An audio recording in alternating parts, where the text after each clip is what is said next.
Hi friends, good morning. कैसे हैं आप सब। और आज आपके लिए एक बहुत ही प्यारा फूल लेकर आई हूँ जिसका नाम है बर्ड ऑफ पैराडाइज। तो दोस्तों, फूल देखने में बिल्कुल बर्ड की तरह लग रहा है, इसके लिए इसका नाम भी जो है बर्ड ऑफ पैराडाइज है। और अगर आप इसको देखिए ज़मीन में लगा रहे हैं तो इसकी ग्रोथ जो है उसके क्या कहने।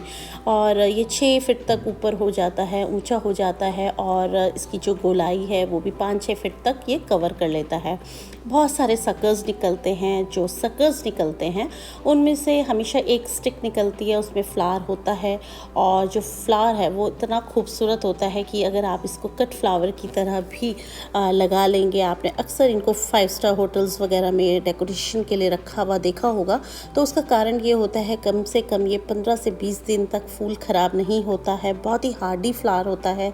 और एक नीचे से स्टेम्प निकलती है, उसमें से ये जो फ्लावर निकलता है बहुत ही खूबसूरत होता है। पत्तियां आपको दिखा रही हूँ, बिल्कुल प्लास्टिक की पत्तियों की तरह होती हैं, बहुत खूबसूरत होती हैं। थोड़ी थोड़ी आपको देखने में केले की पत्ती की तरह भी दिख रही होगी।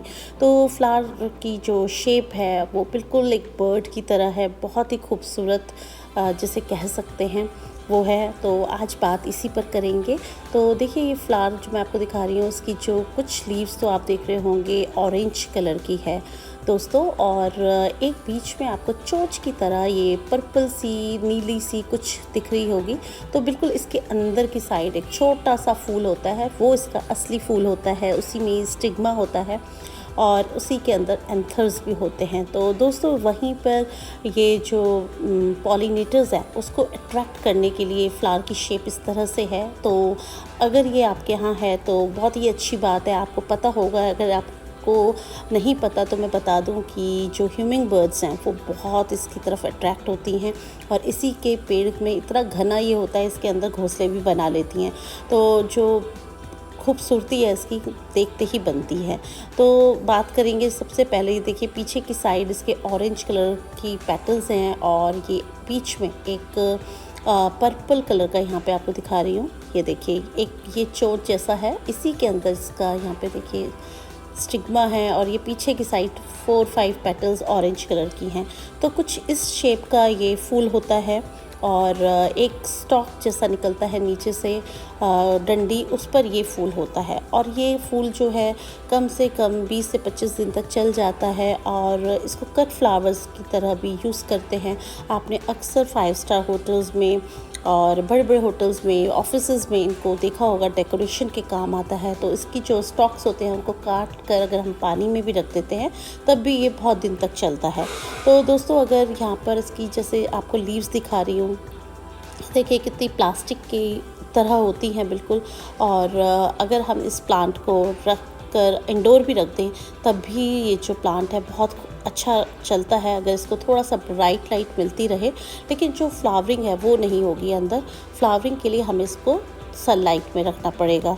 तो दोस्तों, अगर आप बहुत ज़्यादा गर्मी वाली जगह पे रहते हैं तब तो आप इसको थोड़ा शेड में रख दीजिए। लेकिन अगर आप ठंडे इलाकों में रहते हैं तो आप इसको फुल सन दीजिए, तभी इसकी फ्लावरिंग होगी। तो फ्लावरिंग जो है इसकी अक्टूबर से दिसंबर तक के मंथ में होती है। जैसे कि आजकल ये खिल रखा है और बहुत ज़्यादा होती है, ज़बरदस्त होती है। लेकिन जब पौधा छोटा होता है या नर्सरी से हम लाते हैं तब अगर प्लांट छोटा है तो फिर वो फ्लावरिंग नहीं करेगा। कम से कम इसको 3 साल लग जाते हैं मैच्योरिटी पे आने पे। और जब पौधा आपका मैच्योर होगा तब इसमें फ्लावरिंग होगी। तो अक्सर मेरे कुछ भाई बहनों की शिकायत ये होती है कि हमारे पास बर्ड ऑफ पैराडाइज का प्लांट है लेकिन उसमें फ्लावरिंग नहीं हो रही। तो कुछ कंडीशंस ऐसी होती है दोस्तों जिसमें ये फ्लावरिंग करते हैं। तो चलिए आज इसी पर डिटेल वीडियो करेंगे। तो सबसे पहले मैं आपको बता दूं कि आपको उसका जो सॉयल मिक्स लेना है वो वेल ड्रेनिंग लेना है दोस्तों। और जो इसकी रूट्स होती हैं वो राइजोम्स होते हैं जो अंडरग्राउंड जिसे तना कहते हैं। तो ज़्यादा अगर आप पानी इसमें डाल देंगे तो कई बार क्या है, जो उसके सक्कर्स हैं वो राइजोम्स हैं सॉरी, वो गलने लग जाते हैं। तो इस तरह से आप उस पर वेल ड्रेनिंग सॉइल बनाइए, ख़ास तौर से तब जब आप इसको गमले में लगा रहे हों। और ज़मीन में तो इतना फ़र्क नहीं पड़ता, लेकिन अगर आप किसी गमले में इसको जगह दे रहे हैं तो आप इसकी जो सॉइल है वो वेल ड्रेनिंग रखिए। उसमें एक हिस्सा आप मिट्टी लीजिए, एक हिस्सा खाद लीजिए और एक हिस्सा रेत लीजिए। और अगर आपके यहाँ की चिकनी मिट्टी है या कुछ इस तरह का है तब आप उसमें राइस हस्क का भी इस्तेमाल कर सकते हैं। 1 चम्मच के करीब आप फंगिसाइड पाउडर डाल सकते हैं और नीम खली 2-3 मुट्ठी के करीब डालिए, क्योंकि वो एक तो इसके पत्तों में चमक लाने का काम करती है और दूसरा इनको फंगस से भी बचाती है। इस तरह का पॉटिंग मिक्स अगर आप इसमें मिलाकर लगाएंगे इसको, तो आपका जो ये प्लांट है बहुत अच्छा चलेगा। साथ में इसको समय समय पर फर्टिलाइज़ करते रहा करें। इसमें जैसे सितंबर अक्टूबर के करीब आप 2 मुट्ठी के करीब गोबर की खाद डाल दीजिए, थोड़ा सा डीएपी के दाने दे देंगे तो ये आपकी फ्लावरिंग बहुत अच्छी करेगा। तो दोस्तों इसके बाद जैसे सॉइल की हमने बात करी, उसके बाद है वाटरिंग का। तो वाटरिंग इसको बहुत ज़्यादा नहीं चाहिए। जैसे कि केले के पेड़ को जो इसकी जड़ें हैं या मिट्टी है उसको मॉइस्ट तो रखना है, लेकिन बहुत ज़्यादा पानी अगर खड़ा रह गया तो आपका पौधा जो है सड़ने लग जाता है, गलने लग जाता है। इसलिए अगर आपने गमले में लगाया है तो आप इसके ड्रेनेज होल्स का बहुत ध्यान रखिए, गिट्टक अच्छी से लगाइए और नीचे से जो होल्स हैं उनमें मिट्टी से वो चिपक कर, मतलब कई बार क्या होता है कि ड्रेनेज होल्स बंद हो जाते हैं, उससे फिर क्या है पानी ऊपर खड़ा रह जाता है बारिशों के दिनों में स्पेशली। तो आप अगर बर्ड ऑफ पैराडाइज लगा रहे हैं या इस तरह के कोई भी प्लांट्स लगा रहे हैं जिसमें राइजोम्स होते हैं, तो वो जो नीचे बल्ब्स होते हैं या राइजोम्स होते हैं वो गलने लग जाते हैं पानी अगर खड़ा रहता है। तो इसलिए वेल ड्रेनिंग सॉइल बनाइएगा इसके लिए। इसको तीसरी बात है दोस्तों, तो इसको धूप में रखिएगा तो फूल बहुत अच्छे आएंगे। कई बार क्या होता है कि कई जगह पे ऐसी कंडीशंस होती है कि बहुत ज़्यादा गर्मी पड़ती है और फिर इसकी जो पत्तियां होती हैं झुलसने लग जाती हैं, ब्राउन हो जाती हैं इसकी टिप्स। तो वहाँ पर तो आप इसको पार्शियल शेड दे सकते हैं या बहुत ज़्यादा गर्मियों के दिनों में। लेकिन अगर सितंबर के बाद से अक्टूबर में जो धूप है थोड़ा ठंडी होती है, तो इस टाइम पे आप इसको फुल धूप में रखिए, तभी इसकी फ्लावरिंग होगी। दोस्तों अगर आप इसको पार्शियल शेड दे रहे हैं या आपने कहीं रूम में रखा है या कहीं खिड़की के पास रखा है, तो इसकी पत्तियां तो बहुत सुंदर चलेंगी, लेकिन फ्लावरिंग होने में थोड़ा सा प्रॉब्लम होगी। इसलिए आप इसको खुली धूप में रखेंगे तो फ्लावरिंग बहुत ज़्यादा अच्छी होगी। दोस्तों इसकी हमने सॉइल, पानी और लोकेशन की बात तो कर ही ली है।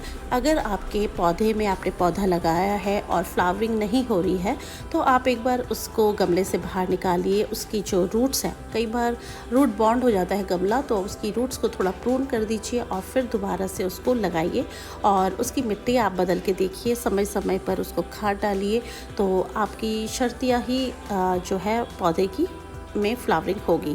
दोस्तों इसका जब मैच्योर हो जाता है प्लांट, तभी इसमें फ्लावर्स आते हैं। और एक बार किसी शक्कर में जैसे एक स्टॉक निकल जाता है तो उसमें दोबारा फ्लावर्स नहीं आते।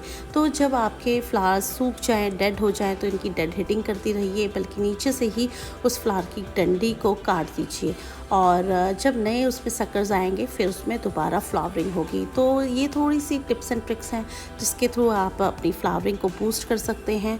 और कुछ दाने आप इसमें डीएपी के ज़रूर डाल दीजिए, उससे स्लो रिलीज़ फर्टिलाइज़र होता है, धीरे धीरे घुलता है और फ्लावरिंग जो है बूस्ट होती है। अगर आप चाहें तो एनपीके का भी इस पर स्प्रे कर सकते हैं, 19-19-19 या फिर 20-20-20 का एक स्प्रे कर दीजिए इसकी लीव्स पर, तो जो लीव्स हैं वो भी शाइन करेंगी और फ्लावरिंग भी इसकी बूस्ट होगी।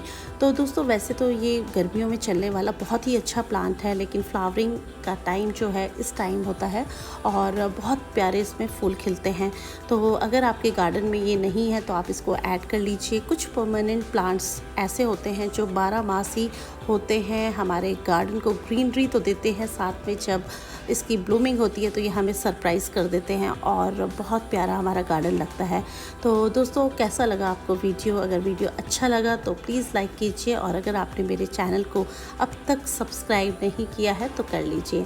दोस्तों एक पॉइंट मेरा रह गया है कि अगर आप इसको गमले में लगा रहे हैं तो आप कम से कम इसको 12 इंच का गमला ज़रूर दीजिए, क्योंकि जब इसके सक्कर्स फैलते हैं तो कई बार गमला जो है टूट भी जाता है, क्योंकि अगर वो मिट्टी का गमला है या सीमेंट का गमला है तो ये अपनी रूट से गमले को भी तोड़ देते हैं। तो जिस हिसाब से आपका पौधा है, उसकी एज है और उसकी मोटाई है, उसी हिसाब से आप उसको गमला दीजिए।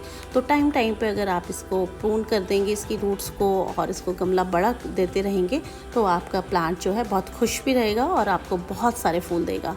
तो दोस्तों इसी आशा के साथ कि आपका गार्डन भी बहुत अच्छा बना रहे, बहुत सारे फूल खिलें, मैं अपनी वीडियो को यहीं पे विराम देती हूँ। आपसे मिलते हैं किसी नए वीडियो में किसी नए टॉपिक के साथ। तब तक के लिए हैप्पी गार्डनिंग, गुड बाय।